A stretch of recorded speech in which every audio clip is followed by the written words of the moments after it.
Okay, advertising should be sort of the central focus tonight. Also, of course, touches on the competition monopoly thing, but I'm going to try to focus on the advertising aspect of it. Advertising has always had a very, very bad press in economics textbooks and treatises and so forth. Only within the last couple of years has there been any kind of a re-evaluation of advertising. Even that is pretty grudging, I'll tell you that. One thing is advertising is supposed to be wasteful. It's supposed to be a waste of resources. It's supposed to be monopolistic. And it's supposed to somehow determine the consumers. In other words, the advertising, you look at the ad, and somehow it sets up some kind of a button in your head, and it determines you to rush off and buy the product. These are sort of, I guess, the three basic charges against advertising. The thing about being wasteful stems from a topic which I'll return to with great love and affection later. The so-called perfect competition model, or the pure competition model. One of the kookiest, most peculiar, most bizarre theories has ever come to dominate economic thought. And really still does, when you get right down to it. The perfect competition model is a model which was given to us by Frank Knight, founder of the so-called Chicago School, in 1921. And the perfect competition model is supposed to be, as the name perfect implies, obviously. If you use the word perfect, you're already using a very value-loaded term. Or else the word pure, another alternative word, it's also value-loaded. Obviously, everybody's in favor of purity and perfection. The pure perfect competition model assumes that the only real competition, the only fruitful competition, the ideal kind of competition, the only competition worth the name, is the competition that exists when every firm in the industry is so small, so teeny, so minuscule, that nothing it does has any effect whatsoever on the price, on the product, on nothing. This is perfect competition. Or this is pure competition, I should say. More specific. Pure competition is that, where every firm in the industry is atomically small, and therefore has no impact on anything. Perfect competition is pure competition, all of that, plus perfect knowledge on the part of everybody. I swear, everybody on the market knows everything. All consumers know everything about what's going on. All products, all prices, they know, they're born somehow with this information in their head. And all producers know everything. All businessmen know what their costs are, they know what the demand is. It's all there. And you see, it's given on the textbook. You open the page of the textbook, there it is. They got the demand curve, you got the cost curve. What else do you want? It's all given. So the assumption is that perfect competition is somehow realistic and better and terrific and wonderful. And then you see what these people do. They look around at the world, and they look around. They see that things are not like perfect competition. Firms are too big. They're big enough to affect their price of their product. They're not teeny. They're not microscopically small. And you don't have perfect competition. You have a lot of people who don't know what's going on. Like most people don't know what's going on. And nobody knows the future. Incidentally, perfect knowledge also means perfect knowledge of the future, obviously. It means that you know what future prices are going to be. It's up to the indefinite future, and future demands, and future costs. It's total insanity. There's no question about it. But this is the assumption. Now what happened was that Frank Knight in the Chicago School, really the original Chicago School, set up this perfect competition model, except they assumed this is the way things were, more or less. There's a few deviations which are unimportant. The model, by the way, of course, is the 19th century wheat farm. Hiram Jones, Iowa wheat farmer. Whatever he does within reason is not going to affect the wheat market terribly much. Although, see, philosophically, it's still not true, because if the angel Gabriel came down to him and gave him some magic formula for multiplying his wheat by 2 million times, he'd have an effect on the market all right. And his so-called horizontal demand curve would bend a bit. So even there, it's not true. But here, the peculiar thing is that in the 19th century economists were much more realistic when they talked about competition. They didn't assume perfect competition. They were living in an agricultural so-called era. They didn't assume perfect competition or teeny wheat farms. But the pure competition model comes in the early 20th century, just when the whole wheat farm model is going out the window, because obviously irrelevant.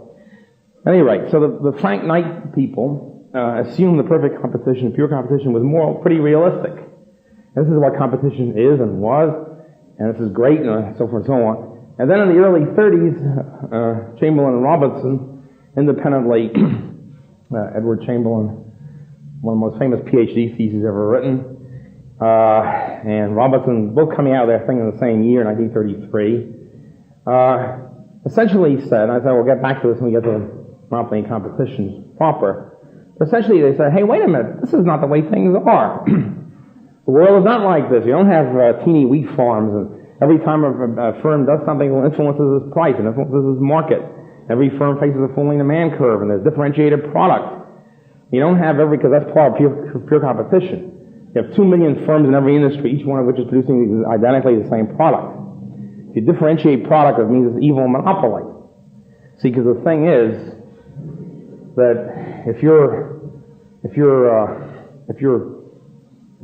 Wonder Bread, you're producing a bread which is pretty similar to Tip Top and Silver Cup, but still different, so different a person like myself can love it. Then you see this is being monopolistic because only Wonder Bread can produce Wonder Bread. Nobody else can get into this, can horn in on this area of private decision.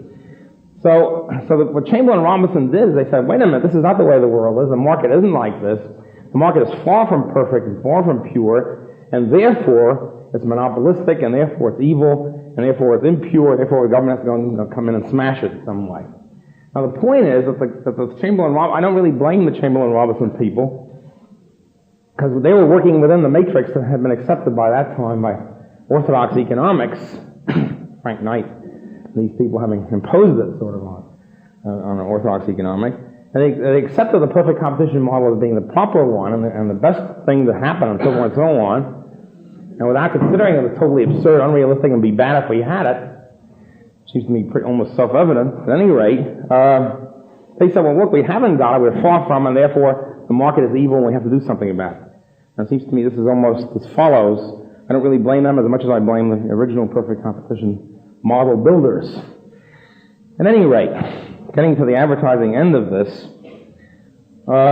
if demand curves are given, if you've got perfect knowledge, if consumers know everything, if all consumers know everything automatically, and all producers know everything automatically, of course advertising is wasteful. And nobody in his right mind would advertise. If all of us had ESP, if I knew what Macy's sale was going to be tomorrow without having to look at the paper, you just sort of automatically know that Macy's is going to sell, toothpaste for such and such a tube, there'd be no point in Macy's advertising. Then of course it would be wasteful, and they'd know it, and they wouldn't advertise. And of course the point is, we ain't omniscient, we haven't got perfect knowledge, and we have to, in order to find out what Macy's is going to do tomorrow, we have to read about it some way. Somebody's got to inform us of it. This is called, quote, advertising, unquote. But the assumption of waste only follows from the insane, bizarre, and absurd assumption of perfect competition, of perfect knowledge, of the idea that somehow people know everything to begin with. They don't have to learn, and learning takes time and effort, and somebody's got to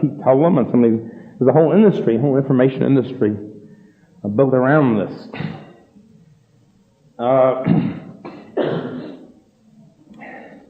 And so, incidentally, the whole idea of differentiated product, I will get back to, too.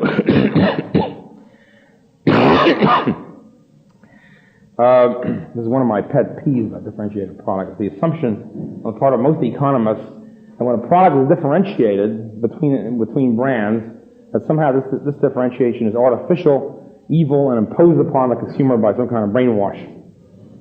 I will say I'll return to this, and I want to say flatly right now, I'm not being brainwashed when I say that Wonder Bread to me, is better than Tasty Bread. It has nothing to do with advertising or pretty girls being advertised on the commercial or anything of that sort. Just like it tastes better. Okay, to return. Actually, advertising, again, you see the demand curve. Remember, we have the given demand curve, unquote, given to everybody automatically. Well, the demand curve for what is the next question. The demand curve for the product. The product is also given. In this never land of orthodox microeconomics, products are given, so nobody has to develop any new ones. I mean, they're there, that's all. I mean, Wonder Bread somehow drops down from the sky and somebody starts selling it. No Mr. Wonder ever sat down and thought of the idea of Wonder Bread. Nothing ever gets created new. So the whole problem of innovation then comes into the picture. Now actually, as Jules Bachman has done empirical studies in advertising, and which products advertise more than others. The products that advertise more than others, for example, and this is a very common sense kind of thing, are new products. In other words, Wonder Bread, all right, you advertise a certain amount. Basically, people have heard of it, but how about a new product coming in? Perfumes, for example, is a very high death rate of perfumes, very high turnover. New perfume comes on. You have to inform the public that it's there. My Peccadillo, whatever the name of the perfume is. You have to inform them that it's there somehow. Inform the public of high qualities, or what you think high qualities are, call to their attention. So that therefore, in the first couple of, in any product, in the first couple of years of a new product, has the highest percentage of advertising. Then when it gets established, it wins its market, the percentage of advertising usually falls off. So you have to inform people of a new product. You also, by the way, have to inform them, even if it's not new, you have to inform the new generation coming up. There's a new generation of kiddies coming up who might never have heard of Wonder Bread, for example. They have to be informed of it. And you have to remind the oldsters, because people do not have infallible memories. They might forget somehow about Wonder Bread, even though to me it's unlikely. But others who are not Wonder Bread fanatics, they might forget. They might walk down the street one day and buy some other bread, unbeknownst, not having remembered about Wonder Bread. So they have to be re-informed, reminded of the situation, of the existence of this product. Okay, I'll get back to that too. Actually, just as new products obviously need a lot of advertising, advertising is an extremely important form of competition rather than being a form of monopoly. And again, the reason, incidentally, why it's supposed to be a form of monopoly according to the textbooks is because, by definition, all products are uniform. And therefore, any differentiation of products within an industry, within a broad field, a broadly defined industry, any differentiated product is somehow monopolistic. But in actual practice, when products are differentiated, when there is a difference between Wonder Bread and Laissez Bread, etc., then advertising becomes a form of competition, a form of competing with your rival, and part of the way you restrict competition is to outlaw advertising. Now, for example, this is done in several fields, e.g., the medical profession I've already talked about. One of the ways in which medical competition is restricted between doctors is the so-called medical ethics, which says to each doctor it's nasty to advertise. It's nasty to put up a big sign in front of your building, so forth and so on. A little sign is all right, but a big sign. Oh, good. Now, this form of restricting advertising is a form of restricting competition. Similar to this, even more blatant, are the laws in many states prohibiting pharmacists from putting up signs in the store advertising or listing price of their prescription drugs. Here's an interesting point. Pharmacists are prohibited by law from having a sign up saying they can do it for non-prescription drugs, where they haven't got this tight monopoly. They can do it for vitamin pills, they can do it for hairspray and stuff like that. They can have a sign up in the store saying 35 cents for such and such. They can't do it for penicillin. They can't do it for other prescription drugs. The reason is because that would be a form of competition, obviously. If the public knew, if the poor schnooky public, you need your penicillin fix, you go to your friendly neighborhood drugstore, if you could shop around a bit by going to 3 or 4 drugstores and finding out what the price is as listed, then the price would come down from what it is now. This way, since advertising is this form of listing. Listing prices is a form of advertising, obviously. It's a form that most people don't attack too much, and they don't realize it's advertising. The listing of prices in the store, in the window, just as much advertising, calling attention to the public of your product and what the price is, just as much advertising as getting commercial on television. Also cheaper, of course. This outlawing of this is a method by which, as my friend Yale Brosen pointed out, is a method by which competition can be made in the drug industry, and outlawing is a method by which this competition is restricted. Oh boy, because we're going to the pharmacy business. It's another another hot one. Okay, also in economics, in economic theory, a big distinction is made all the time. This is part of the whole competition monopoly thing too. A big distinction is made between, quote, production cost, unquote, and, quote, selling cost, unquote. The assumption is that production cost is okay. That's legitimate. I mean, after all, you have to pay money. You have to pay out money in order to produce something. So that costs something. It costs a certain amount of money to make a hi-fi set. That's okay. What's not okay, what's illegitimate, wasteful, evil, monopolistic, and you name the pejorative term, what's not okay is selling costs, meaning getting these damn hi-fi sets out from your warehouse and into the hands of the public. Anything of that sort, advertising, listing of price, marketing, direct mail, any of these things are selling costs. Somehow this is illegitimate. Why is it illegitimate? One of the reasons, there are several reasons I've already mentioned. One of the reasons is, according to economic theory, that production cost is okay because you're incurring these production costs in order to fulfill your demand curve, to meet the demand curve. Like the demand curve is there, and you're there, there's demand for hi-fi sets, and you're incurring costs in order to meet the demand. But selling costs are evil because the guy who's incurring it is trying to increase his demand curve, trying to push it upward by satisfying the consumer better. The problem with this is that that's what production costs are.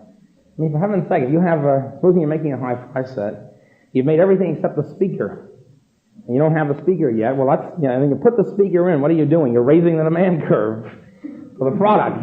Without the speaker, the demand curve is a lot lower. Push the demand curve up by adding a speaker. If you polish the surface, put a mahogany surface on, that's a production cost. Technically, you're raising the demand curve. What's wrong with that? That's what the whole shouting match is all about. But the idea of production, idea of being in business, is try to get your demand curve as high as possible for your product, as large a market as possible. There's no difference between selling costs and production costs. It's a totally phony distinction. I say all production costs are trying to raise your demand curve from zero. You start with nothing, you have nothing demand for it. Zero demand for nothing. And as you keep adding stuff, you're raising your demand curve. Also, of course, the technical, physical thing, the hi-fi set, is not going to do the consumer any good if it's 500 miles away in a warehouse. It's somehow got to be transported, it's got to be called to the attention of the consumer, and so forth and so on. Another point which my late mentor, Professor Mises, used to talk about, the artificial distinction between production cost and selling cost, is if you take a package of any product and you wrap a nice ribbon around it, a nice red ribbon, this is the production cost and supposedly legitimate. The other half, you take that ribbon and you hang it on the store in which you're selling a product. This is evil. That's the selling cost and therefore illegitimate. Because it's not part of a physical product, you see. Now this brings me to another point about physical product. It used to be said back in the 19th century, in the days of classical economics, that consumers, in many cases, are irrational. There's a lot of stuff in economics through history about the so-called irrationality of consumers. One of the reasons it's supposed to be irrational, this is sort of stuff John Stuart Mill, well, a Victorian type anyway, of course, used to say, is that, well, people are willing to pay a higher price for a certain product in one store than they are in another store. Somehow, they're willing to pay more around the corner than they are somewhere else. And it seems to be irrational. Why aren't they insisting on, shopping around for a cheaper price? Well, there are many reasons why the physical product might not have the same price in different places. In the first place, location might be better. I might be willing to pay 10 cents more for the same product around the corner than schlepping downtown and paying 70 cents fare to get the same product. Obviously, location cost comes into the picture. But even more, this is more relevant to the physical product, production cost, selling cost distinction. Even more than that, there's more when you're buying something, you're not just buying the physical object, you're also buying possibly the whole ambiance that goes with it, the service, the the whole atmosphere. This is all part of the package the consumer is buying. Now, to John Stuart Mill, this might appear irrational, but to others of us, it might appear very rational. For example, supposing you're buying vanilla ice cream at Lutece or at Nedix, to take the two ends of the socio-restaurant spectrum. Now, let's assume for a minute, it'll probably be better ice cream than Lutece, no question about it. Let's assume for a minute it's the same damn ice cream. As many left-wing anti-market types will say, it's the same thing, it's the same aspirin, but they just put a different brand on it. Let's assume for a minute it's the same ice cream, both of which were bought from Breyers or whatever. But Lutece it costs $2 a plate or whatever for this ice cream, and Nedix it costs 20 cents. Now the question is it irrational to go into Lutece and just to eat this ice cream instead of eating the same ice cream for a much cheaper rate? No, it isn't. Because at Lutece you're getting not just the physical ice cream, you're also getting much higher quality service, a much prettier restaurant. You're getting fawning service instead of service thrown at you with disdain and contempt. You're getting a more pleasant atmosphere. You're getting the possibility or the probability of seeing John Lindsay at the next table or whatever. Those who like that sort of thing, pay for it. You're getting all these things, all these associations and services, intangible services, which are wrapped up in eating Lutece, which are unrelated really, or are not the same, not simply the physical item that you're actually eating. And people are willing to pay for that. Obviously, they're willing to pay for that. And to say this is irrational is simply not seeing the physical object is not the only thing that's being purchased. As I say, it's also the atmosphere, the service, the external effects, as we call it, and so forth. The ambiance.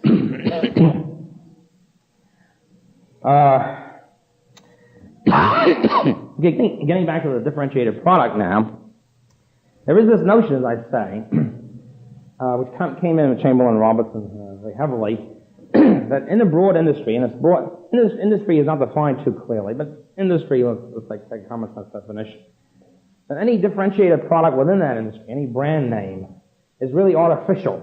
It's differentiated only by advertising, by cunning on the part of the producer, by brainwashing.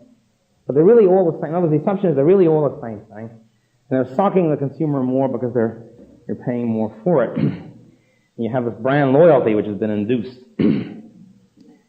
So the assumption is that the products are really the same, and the consumers think they're different. My contention is, and this is a contention I first discovered in Lawrence Abbott's very interesting book called Quality and Competition, which I commend to everybody. My contention is really the facts are really just the opposite. That what's really going on is the consumers don't know the differences that do exist. In other words, that the differences that exist are even greater than consumers think there are. Because when you don't know anything about a field, here we get to the whole concept, which economics books never talk about, the concept of learning to consume. Consumption is not just sort of a reflex action. It's a cultural value thing which you learn how to do. As you learn about different areas of consumption, just like you learn about different areas of study and discipline, you learn about differences. When you first start out, for example, supposing you don't know anything about wine, and you start out, and all wine seems the same. It's all the same junk, right? Red, white doesn't make any difference. It's all terrible and all tastes the same. It's all the same stuff. That's your initial reaction. Well, some people always have this reaction. Others, as they keep on, start learning more about wines, and this wine is different. They can, et cetera, and if they get far enough into the field, they can tell you which vineyard it came from, which slope of which vineyard, and what year, all that. And the point is, so all these fantastic differences between wines. Most people don't care about the difference, therefore don't see it and don't evaluate it, but the point is the differences are really there.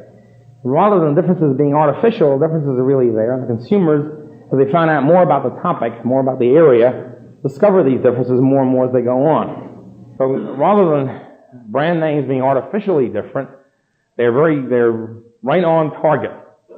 To say, for example, a New York State champagne is exactly the same thing as French champagne is absurd. Anybody knows anything about champagne.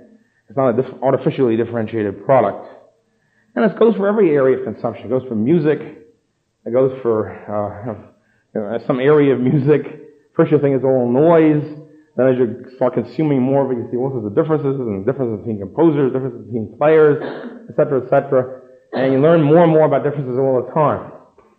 Same way about baseball. Somebody who doesn't know anything about baseball thinks that all baseball players are the same. It's all the same junk. You sit there waving a bat.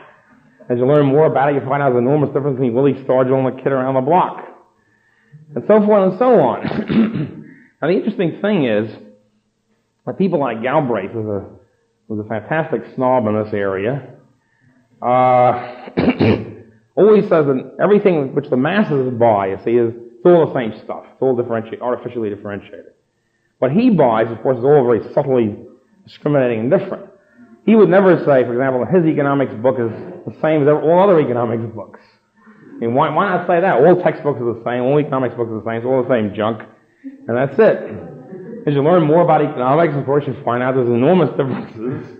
If you want to learn more about economics, there's enormous differences. You find out that Galbraith is very different from other people, and et cetera, et cetera. And I'm sure that Galbraith himself would say he's very different from other people, too. But it's in the areas that he doesn't like, he's not interested in, such as Wonder Bread. I'm sure that Galbraith would say, just a priori, I'm sure that Galbraith would say that Wonder Bread is the same junk as all other bread. I may as well state another difference here. I'm a big Pepsi fanatic. To most people who don't care about colas one way or the other, who are marginally interested in colas, for them Pepsi and Coke are all the same. To me, of course, there are fantastic differences between Pepsi and Coke. And I could talk about that at length.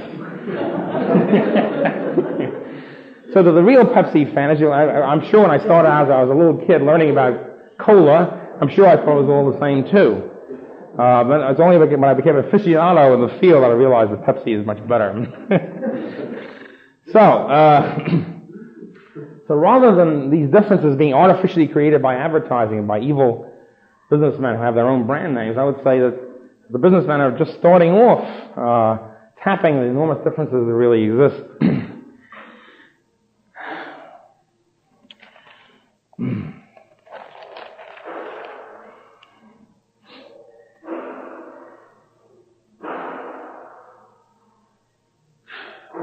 Okay, so what the advertiser has to do, he has to inform people of new products, he has to inform people of new prices for the products, he has to inform new generations of consumers what's going on, he has to remind even older people, even veterans, of the existence of the product, or improvements in the product, and so forth. In other words, he's competing for consumer attention. Here's another point that anti-advertising people don't seem to understand. Consumers, not only doesn't the consumer have perfect knowledge, consumer's time is limited, his energy is limited. I mean, there's only a certain number of things that you can do a day, and you're bombarded with different suggestions, plans, proposals, etc. The function of advertising is try to call the existence of the product to the attention of the consumer, this busy, harassed consumer, and try to say, hey, wait a minute, look, we got this product here, it's really pretty good, and so forth. Think, for example, take, for example, a gas station. There's an enormous amount, of course, of anti-billboard hysteria among intellectuals. But think, for example, you're driving along, you'd like to have some gas, and if you prevent anybody from putting up a sign up there saying, I mean, after all, how are you going to find the gas station? I mean, unless you have total knowledge of the area, which most drivers don't have, you're not going to find it unless somewhere up there is a sign saying gas with flashing lights or something. And so the function of this advertising sign is to inform the public, call the attention of the public that here's some gas available. The anti-billboard fanatics who want to, of course, eliminate all signs and billboards would mean that everybody will have a lot of gas breakdowns. Maybe that's what they want. Professor Kerzner, my colleague, who's written some very excellent stuff on advertising, points out also that interesting thing of what happened in NYU, where he teaches during the height of the campus revolution, back in the 69-70, the famous campus revolution period, when all the anti-advertising new left were using the walls, of course, of NYU as their billboard. All the anti-billboard types were putting billboards up, wall posters, as they're called. And the thing is that as they kept going, they kept competing for consumer attention, because obviously the the kids were being harassed. There were a lot of riots to go to and so forth. A lot of things going on. And so the slogans kept getting punchier and catchier. The signs on the wall posters began to get bigger and bigger. And began to say, "Hey, wait a minute," and et cetera, et cetera. Come to the, even we use a little bit of fraud in their advertising, like saying sex, in big letters, and say, "Come to the SDS meeting" or whatever. So, so all the old techniques which they had attacked bitterly on the commercial front began to be used by the New Left because that's what they were doing is the same sort of thing. They're trying to get the consumers of their constituency the attention so they can try to induce them to do something, buy something, go somewhere, or whatever. As a matter of fact, I think what we see pretty well, this brings us to the philosophic attack on advertising. We see pretty well that what businessmen are doing desperately, almost, is courting the consumer. The consumer is the king on the hill. And the businessmen are trying desperately to get the consumer's attention, court the consumer, say, buy this product, you'll like it, and so forth and so on. And this seems to me pretty conclusive evidence in itself that the consumer is not being determined like a push button to, as soon as he sees something, to rush out and buy it. In other words, the whole atmosphere is completely different. The whole attitude on the part of businessmen is not, hey, you go out there and buy this product. The whole atmosphere is, wait a minute, stop here, you'll like it, and so forth and so on. Wooing, courting the consumer. If it were true that the consumer was determined by this sort of a robot manner, then, for example, there would be no need for an enormously increasing subculture or sub-occupation, which most of us don't know much about, called market research. Market research is a big industry, and the whole point of market research is devoted to only one thing. That's for businessmen to try to find out desperately in advance, will consumers like this product, will they like this ad, test marketing the ad, test marketing the product, trying to find out what kind of product the consumer will like before an enormous amount of money is invested, and so forth and so on. Now the point of this almost desperate quest to try to please the consumer in advance, try to find out what he's going to do. Will he like it? Will he not like it? The whole point seems to be pretty clear. The consumer is the king of the walk. The consumer is being wooed and courted, and not that the consumer is being pushed around like a robot. Because if a businessman could push consumers around like a robot, they certainly wouldn't invest millions in market research. They just put out some product, widgets or yucks or something like that, and say, all right, go out there and buy yucks, and everybody rush out and buy it. No need for market research to find out whether they like yucks in advance. Then, of course, there's the famous flopperoos, which even Galbraith admits. He says these are exceptions which prove the rule. Even he admits that they've existed. In other words, cases which don't happen too often, because after all, there is market research for the businessman desperately trying to find out in advance if they're going to lose a lot of money. But there are cases where, after an enormous amount of ballyhoo and publicity and advertising, the product is produced and falls completely on its face. It flops. There's, of course, the famous case of the ethical car, which is a total flopperoo. There's also the case of Corfan shoe, where the idea was, you see, that there's a new thing which is better than leather because it doesn't break in at all. It just stays there like a mold. And your foot breaks in, unfortunately. The foot caves in, before the leather, for the Corfan. People didn't like that. People wanted to feel they were in control of the shoe instead of the shoe in control of them. The result of which Corfan was also a flopperoo, the Corfan shoe. So, these are two heartwarming examples of undetermined consumers, obviously. Consumers asserting their wrath.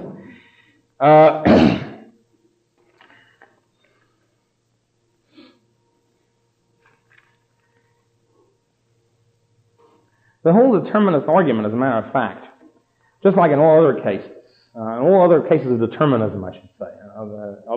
There are many instances of ideas of philosophical determinism. Just as in those cases, the same way with advertising, there's always a hidden escape hatch for the determinist. In other words, the assumption always is, you and you out there, you're all determined, but I'm not. Boy, I'm somehow out of it. I'm floating above the crowd, telling all you jerks that you're all determined. Now, obviously, there's something peculiar about this kind of reasoning.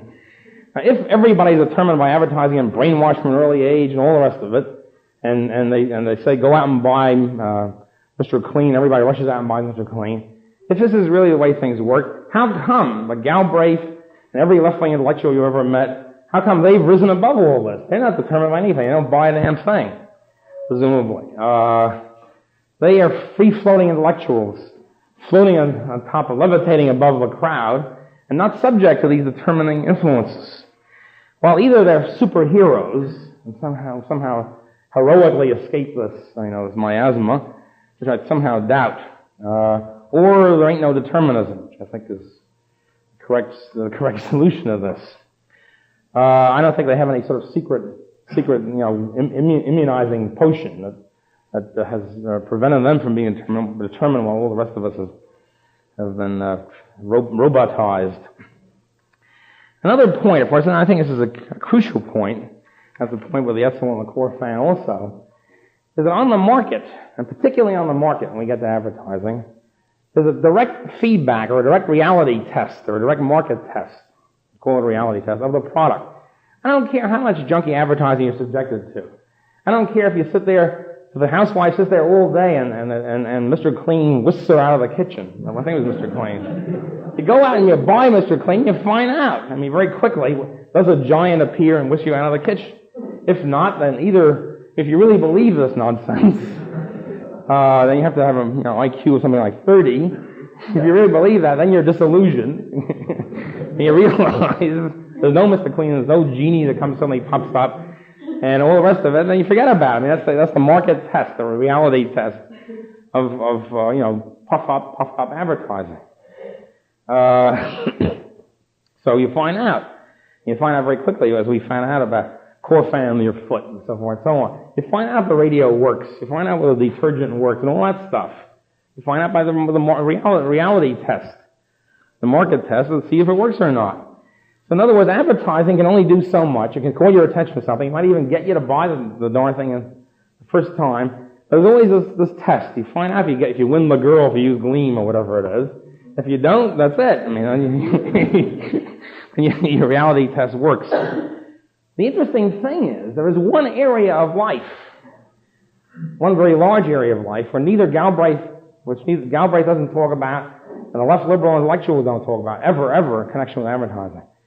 There's one area of life where there is no reality test, there is no direct market test, there's no feedback, there's no nothing. And that's the area somehow, I'd say these people never criticize advertising in this area. This is political advertising, whole area of government, whole area of politics. If you elect me, my friends, I will do such and such. That sort of advertising. And somehow, the political process, well, you can't find out if Mr. Clean works will get you out of the kitchen, or if you win the girl with Gleam and that sort of stuff. But there's no direct test. There's no nothing. There's this vague, cloudy promises. It's in this area where political advertising has full sway, where people can be sucked into believing stuff which isn't true. But somehow left liberals never discuss this problem. And this brings us to government, the whole question of government vis-a-vis the market, and that connection.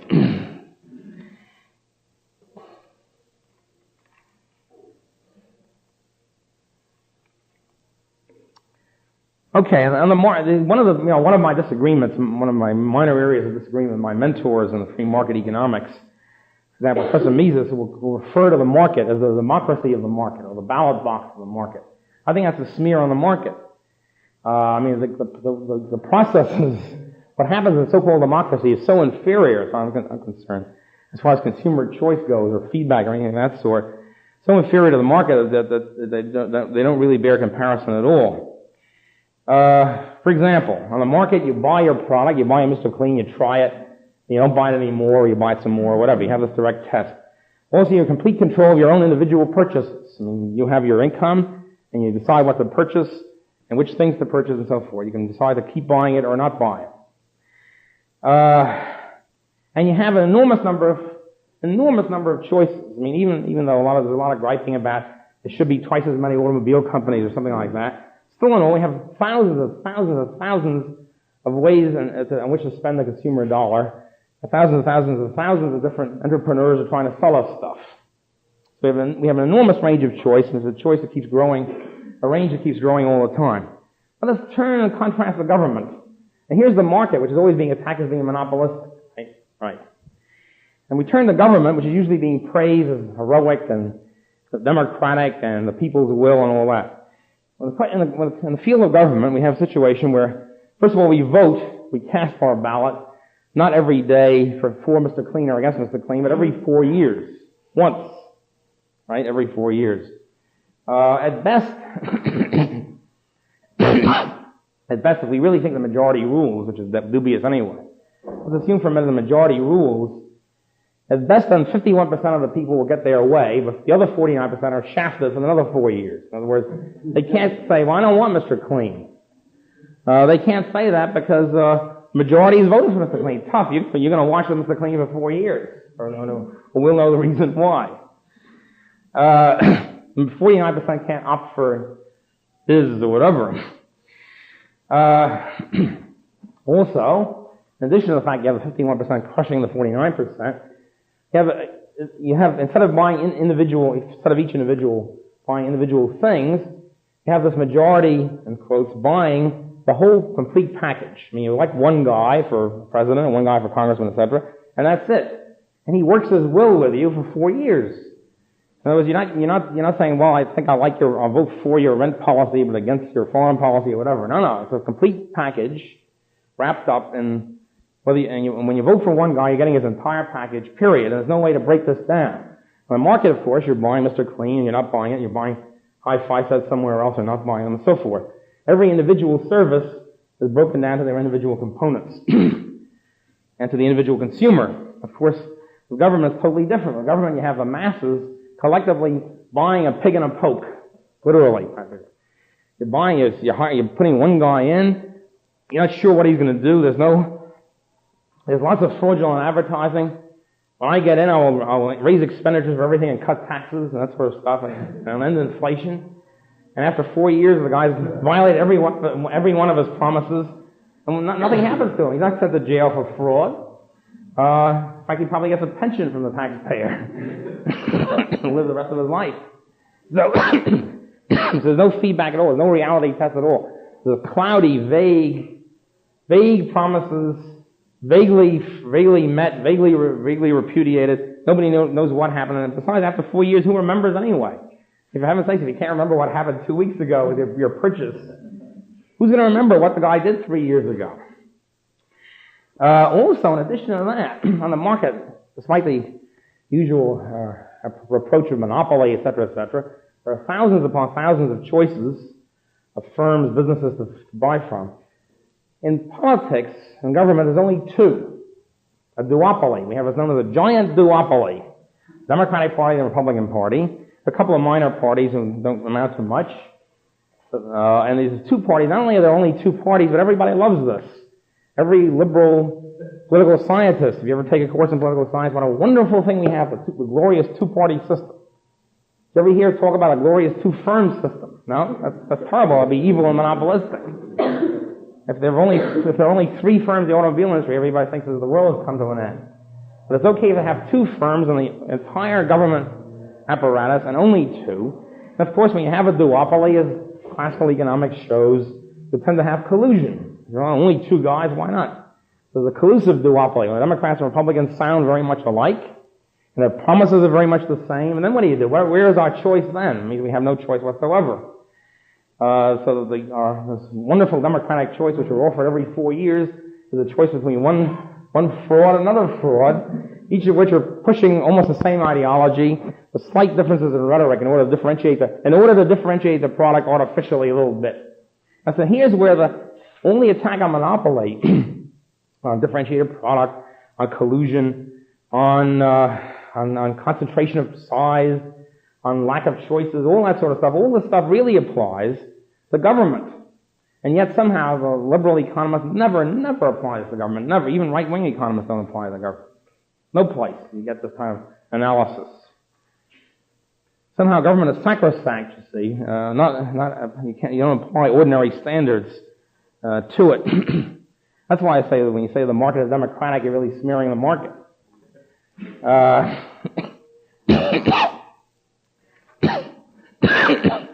Well, let's take the uniformity of 51%.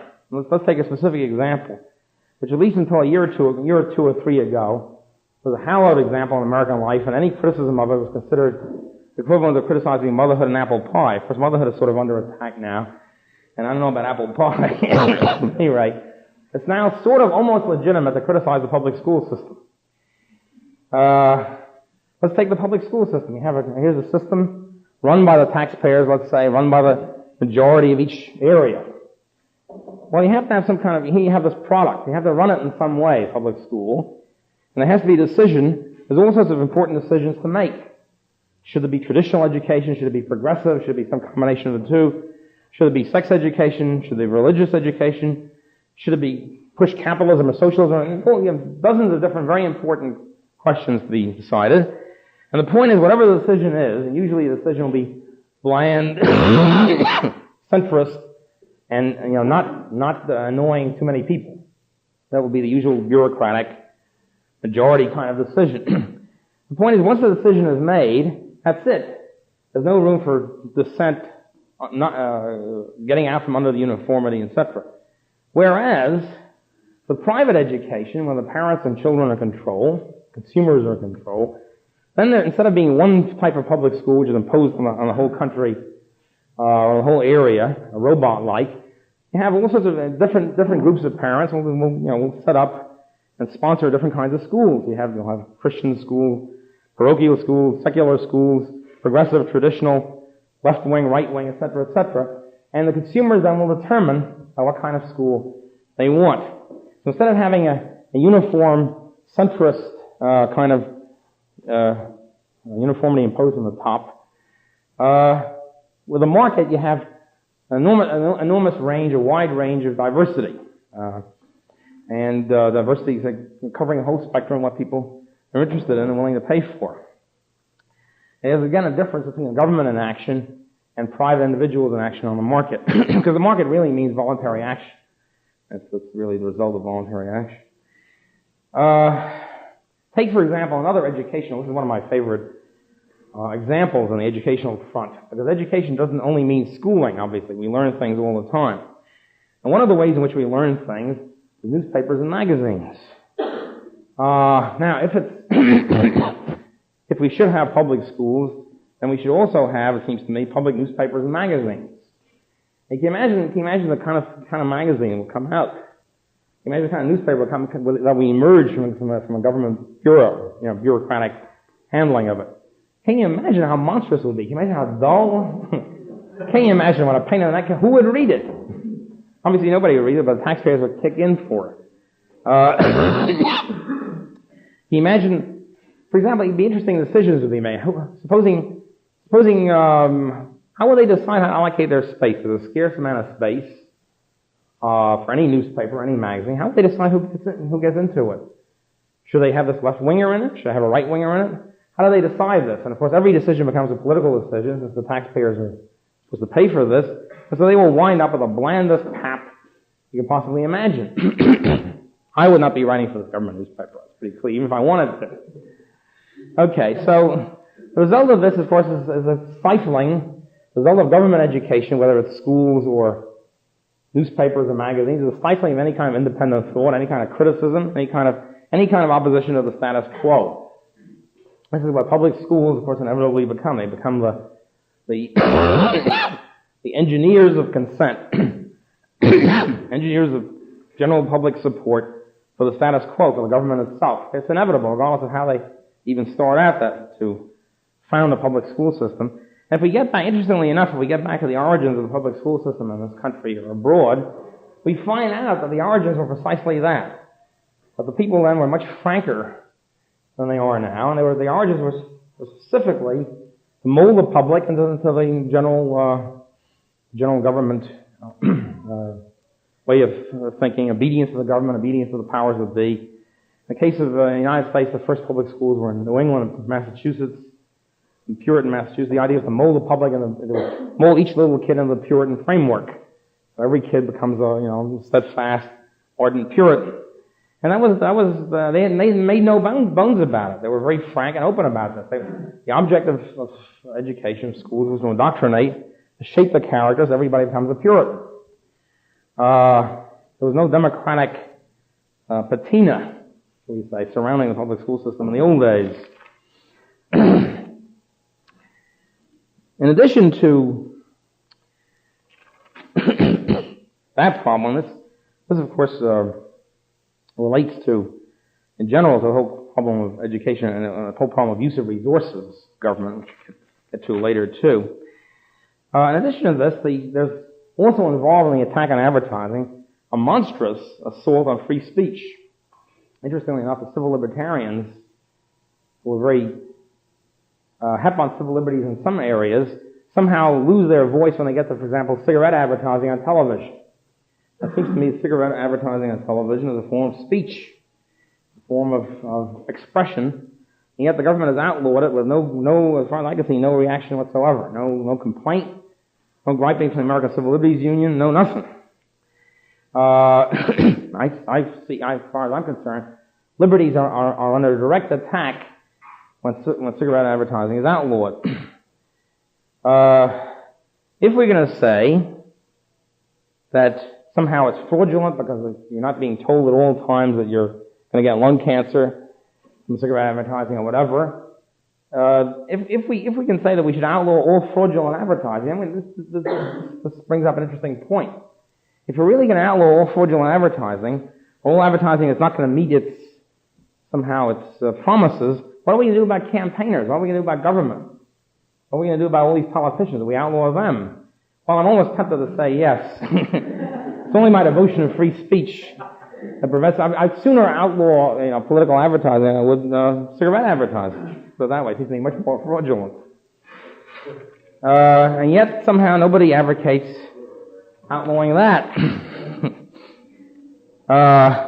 Then, of course, we get into other even touchier areas. What about Professor Galbraith, for example, in his books? Some of us would say it's fraudulent to call it economics. Do we then give the government to decide the power of saying what's really economics and what isn't?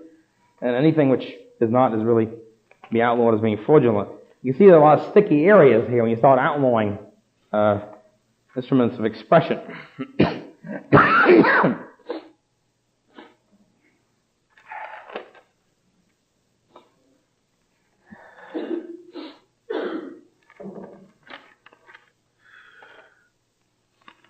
There's also on the advertising front, and it's sort of basic again to the attack on advertising by Galbraith, in his famous book, The Affluent Society, which is one of my least favorite books of all time.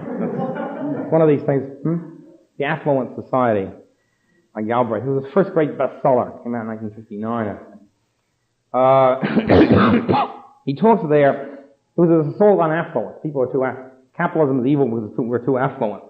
That was before they found out that capitalism was evil because we're too poverty-stricken. That was about 3 years before that. This is the anti-affluence gig.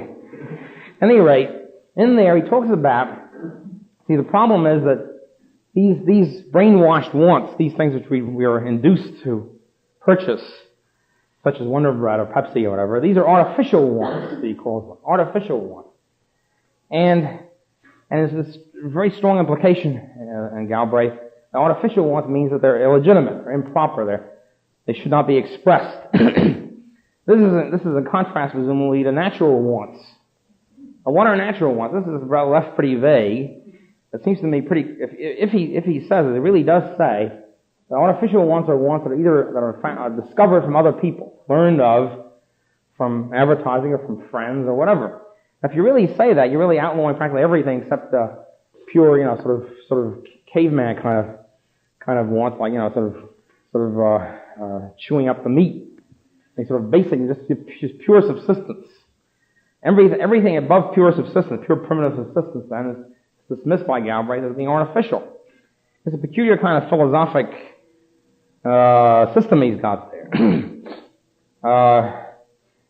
Why is it artificial? Why is it evil or artificial, improper to learn about wants from other people? After all, human beings are not animals. We don't learn about stuff through instinct. We can only learn about stuff either from our own experience or from other people's experience. And so we learn about wants, just about like we learn about techniques. And we learn about wants from other people, from friends, neighbors, or whatever, and this is really the process of what civilization is all about in many ways. The fact that we're influenced by other people, and we learn about things from other people, if you try to outlaw this, it seems to me you're really outlawing the human condition altogether. There are very few people, who can create their own wants de novo, sort of out of thin air, without consulting anything else, experience, or any other person. If it's ever been done, it's pretty unusual, to say the least. I doubt whether Galbraith even has done it. And in the learning process, again, I talked about the learning process before. The learning process also includes the process of learning about what's going on. You learn about TV sets, for example, because the first guy in the town buys a TV set when it first comes out. You go and look at it, hey, it looks terrific, and you want to buy it yourself. This process of diffusion of new consumer products is very similar to the diffusion of producers' products. Incidentally, Hayek and de Jouvenel both written some very interesting stuff, which egalitarians have always stuck in egalitarians' throats. Justifications for differences of wealth and income on the basis of learning how to consume. In other words, the first guy, the wealthy guy in town, buys the first TV set, and he buys it because there's not too many TV sets that have come out yet. It's pretty expensive. He buys it, and hey, this is terrific. Everybody learns about it, and then the knowledge of the consumption spreads, and the consumers, a mass market opens up, and more people buy it. So eventually, everybody has a TV set. So in other words, the wealthy people perform an important social function of pioneering in consumption. Leftists don't like that approach, but I think it's correct.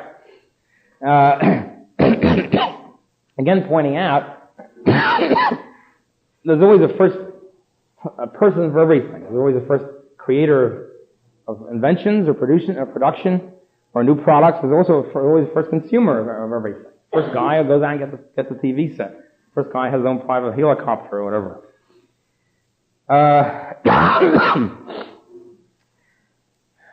Interestingly enough, Galbraith is attacking in this book, The Affluent Society, which I say is one of the banes of my existence. He's attacking these artificial wants constantly throughout the book. And then when he's talking about his solution of the problem, his solution is what we need, he says, is a vast multi-billion-dollar program of using federal funds to educate people so they can change their consumption, so they can do the right things like listening to Bach or reading his books or whatever it is. But for some reason, these things are not artificial. Doing the sort of things that Galbraith wants you to do, like drinking fine wine or listening to Bach or reading Galbraith or watching, God forbid, Channel 13 all your life, public television, goes that time in New York, or listening to uplift kind of lectures all the time. Now, this sort of activity is somehow not artificial, but somehow on the same plane as raw existence. Well, just one of the many contradictions in Galbraith. That's one of the things that, as I say, sticks in my craw to this day.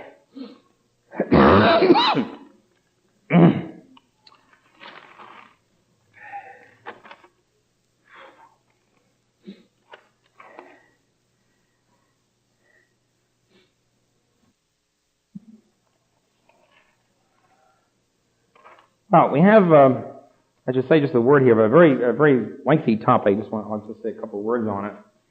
It's the sort of thing you can be talking about for weeks. That's the whole relationship between the market and ethics. I've been talking about how what Galbraith really wants to do is to change people's consumption patterns. What he's really saying is it's somehow unethical to buy Pepsi and buy Coke and buy Wonder Bread, but it's ethical to listen to Bach and buy Galbraith's volumes. That's his implicit position.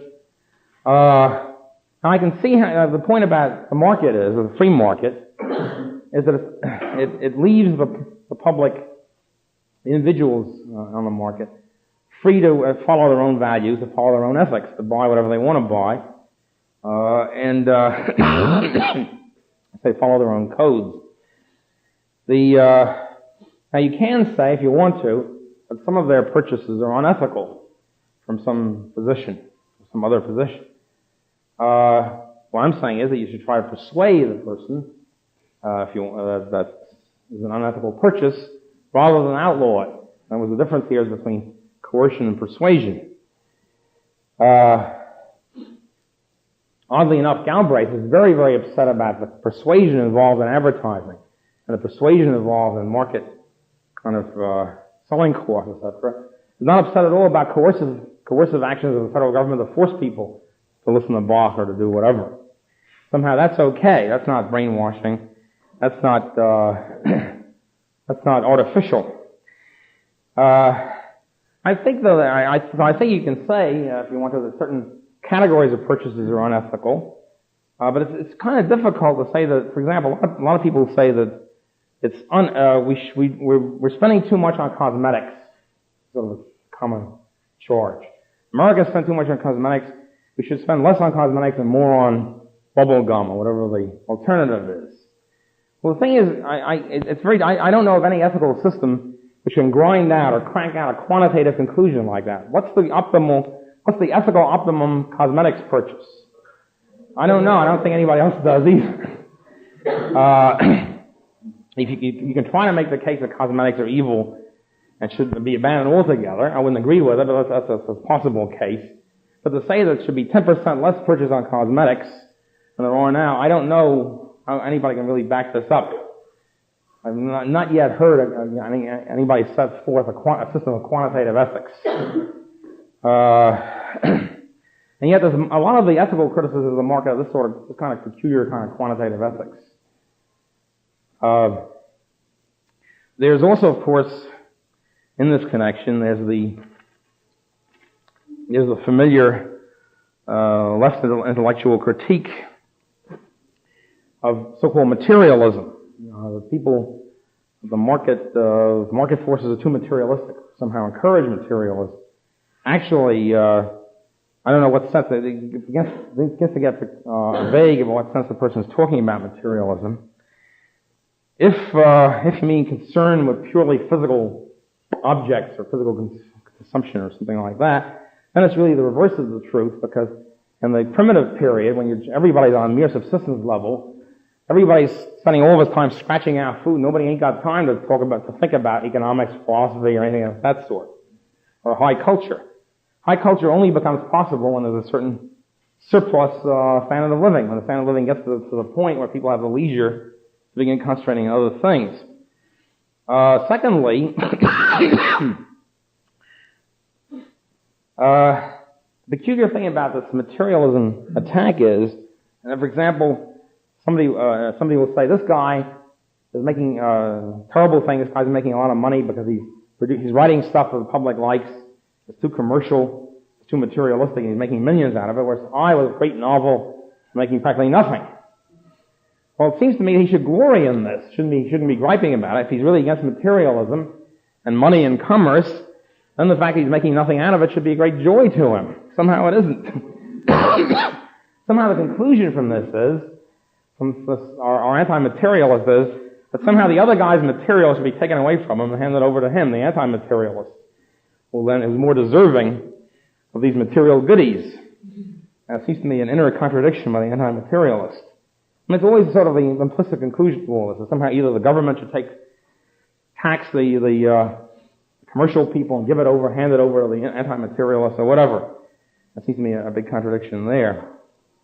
Another thing I wanted to say about government advertising and public advertising and all that is that public service commercials, for example, on television, strike me as being fantastically dull. Dullsville. Even if they're not government, even if they're just some, a beloved public a private voluntary agency, they are dull. And probably the most imaginative of them turns out to be a complete fraud. That's our old pal Smokey the Bear. Now it turns out that Smokey the Bear has been peddling fraud for all of his years on television, because there's a split, you see, among the conservationists and environmentalists, which has just surfaced recently. And that is that all this hysteria about forest fires turns out to be a bad thing, because forest fires are really good.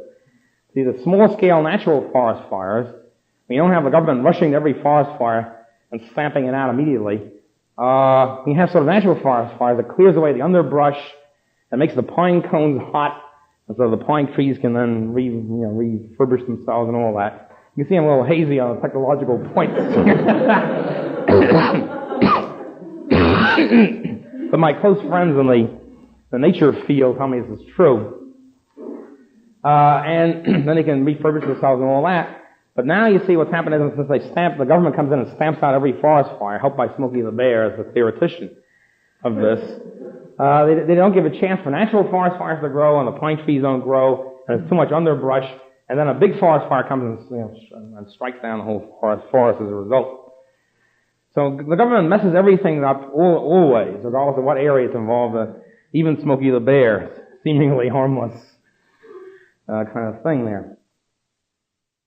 Kind of thing there. Kind of thing there. Kind of thing there. Kind of thing there. Kind of thing there. Kind of thing there.